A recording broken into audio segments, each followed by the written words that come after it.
Good evening. You're joining the State of Business on our television. My name is Kavishka Pereira. First, let's take a look at today's headlines.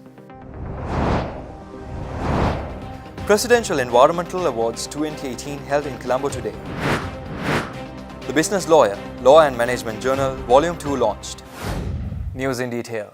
The Environmental Awards 2018 was held at the BMICH in Colombo today under the patronage of President Maithripala Sirisena. The Environmental Conference and Exhibition of the Sri Lanka Next, a Blue-Green Era national program, was organized by the Ministry of Mahabali Development and Environment in accordance with President Maithripala Sirisena's vision to carry Sri Lanka towards a blue-green era by encouraging environmentally friendly industries and services. During the event, President presented awards to those who made outstanding services in the field of environment protection.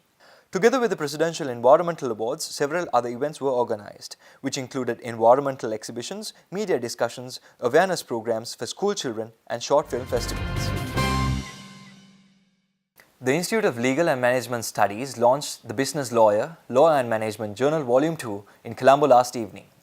Speaking at the event, the chairman of the Institute of Legal and Management Studies, Sunil Abhiratna, made the following remarks. Do we have enough intellectual property lawyers? We say that our bar is overcrowded. We say that 20,000 members are there. But even without our knowledge, the countries like Singapore, that they have already taken our legal business to their country. Are we familiar to arbitration proceeding in the country properly? Have we built up the confidence of our arbitration system in the country? So these are the challenges before us. So with that intention, only that we form this institute as an educational institute. This is not a profit-making institute, especially to educate our legal community and the business community, and to give the clear message to the rest of the world that this is the situation of commercial laws and commercial activities in the country. Most of the contributors who gave the articles to this journal, they are from various universities in the world. Not only legal subjects, we have covered business subjects as well. So with that intention, we are launching this journal today, 2018 volume. This is the way we can make our contribution for the development of this country. Meanwhile, addressing the launch ceremony, Minister of Public Enterprise and Kandy City Development, Lakshman Kiriella, stated that developing the business environment will contribute towards improving the legal system extensively within the country.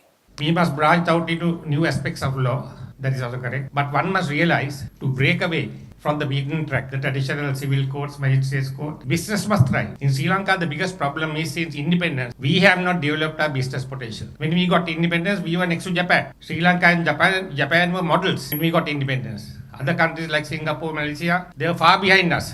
Singapore even did not exist in 1948. But those countries have gone miles ahead of us, and they have developed their business so much that lawyers have enough work. So many aspects of law. Unfortunately, in Sri Lanka after independence, when you look back for 60 years, our business environment has been virtually static, and as a result, the legal systems haven't developed as much as we expected. For the legal systems to improve, there must be business. The economy must thrive. Without the economy thriving, you can't expect lawyers to venture into that particular field.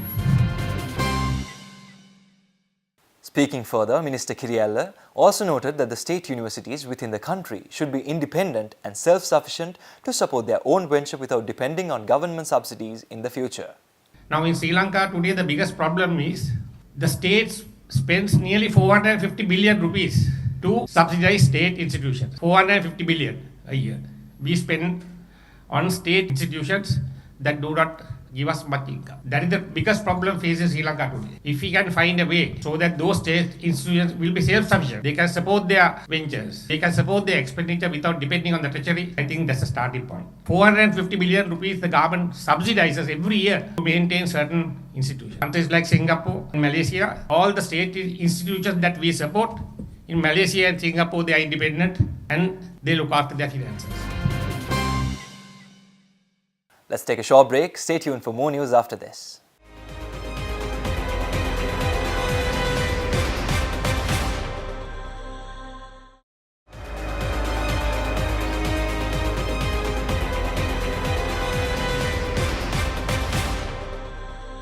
Welcome back. Addressing an event in Colombo recently, the Minister of Finance and Mass Media, Mangala Samaravira, stated that the government has embarked on a series of measures to accelerate economic growth in all key sectors that drive the economy. Speaking further, Minister Samaravira also noted that the village economic revival under the Enterprise Sri Lanka and the Gamperlia programs will expedite economic growth from the current status. Earlier this year, the government launched the Enterprise Sri Lanka and the Gamperlia programs. Enterprise Sri Lanka provides subsidized loans to entrepreneurs and small business to fund new ventures and business expansion. This will create jobs and provide long-term increase in productive capital. Enterprise Sri Lanka has already breathed new life into Sri Lanka's small and medium businesses as significant capital is being deployed in value-added agriculture, fisheries, export manufacturing and services such as renewable energy, IT and tourism. Just during the last 5 months alone, over 53 billion has been disbursed as Enterprise Sri Lanka loans in keeping with our objective of trying to create 100,000 new entrepreneurs within the next year. This year alone, we have injected 5.2 billion rupees public money as loan subsidies to this scheme, and we also hope to expand this scheme even further when I present the next budget on the 5th of November. The Gamperlia scheme, which is a rapid village development scheme, was also launched to accelerate rural development, and I'm also happy to note that at this very moment, there are over 45,000 new projects being done all over, almost in every village in Sri Lanka, and we have basically pumped in nearly 20 billion rupees for the work to be completed by the 30th of November. And of course, this program will be further expanded for next year. This will provide an immediate stimulus to the economy and generate economic activity in a rural economy badly hit by the droughts of the previous 2 years. Furthermore, investments in rural irrigation tanks will provide long-term resistance to future droughts and will improve sustainability of the agricultural economy. The 18th edition of Raid Amazons, the world's biggest female adventure challenge, which began on the 13th October in Pasikuda, concluded today. The international event was organized by the Sri Lanka Tourism Promotion Bureau in collaboration with the Connaissance des Salins Company. Over 200 female competitors from Sri Lanka and a large number of female athletes from Europe, predominantly from France, participated in this event. Raid Amazons is held once a year in a different country with around 500 to 600 participants competing in a week-long multi-sport adventure challenge.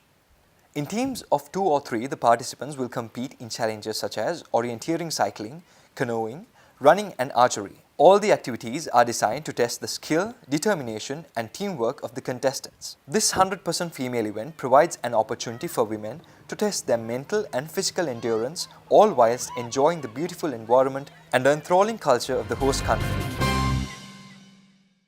Let's take a short break. Stay tuned for stock updates after this.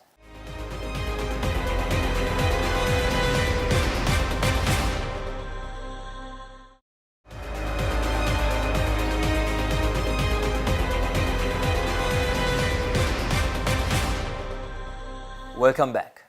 Trading at the Colombo Stock Exchange ended on a negative note today. The All-Share Price Index dropped 17.28 points to close at 5,761.09 and the S&P SL20 dropped 15.74 points to close at 2,916.82. The turnover was 204.2 million rupees and 5.7 million shares were traded. Next up is Forex rates.